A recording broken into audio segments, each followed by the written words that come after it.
আজকে আমি একটা নতুন ধরনের রেসিপি নিয়ে এসেছি, যেটা সব কিছুর সাথেই ভালো লাগে। গরম ভাতের সাথেও ভালো লাগে, পান্তা ভাতের সাথে। আজকে অবশ্য পান্তা ভাতের সাথে খাওয়ার জন্যই এই জিনিসটা তৈরি করা হচ্ছে। চলুন দেখা যাক।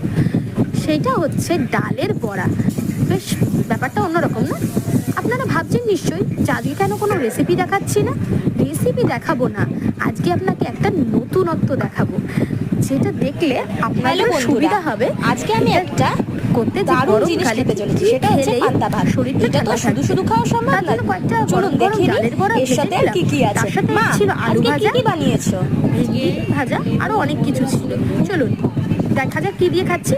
দেখতে পাচ্ছেন তো সাদা সাদা পান্তা ভাত। আচ্ছা, এই পান্তা ভাতের উপরেই পরিমাণ মতো লবণ, লেবু, কাঁচা পেঁয়াজ, আর এরপর গরম গরম সেই ভাজাভুজিগুলো দেওয়ার পালা। চলুন কি কি আছে দেখা যাক।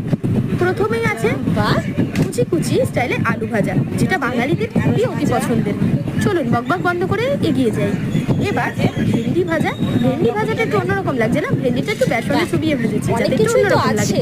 আর সেই গরম গরম ডালের বড়া গরমকালে সে খুবই ভালো লাগে খেতে। শরীরও ঠান্ডা থাকে আর মনও ভালো থাকে। আর তার সাথে যদি এই ভাজাভুজি থাকে তাহলে তো মন্দ হয় না। কিন্তু বাড়িতে তাই আপনারাও গরমকালে অবশ্যই এই পান্তা ভাতটা খাবেন, কারণ শরীরও ঠান্ডা থাকবে আর মনও ঠান্ডা থাকবে। চলুন আজকে এই অবধি। তাহলে আরো ভালো ভালো ভিডিও। টাটা।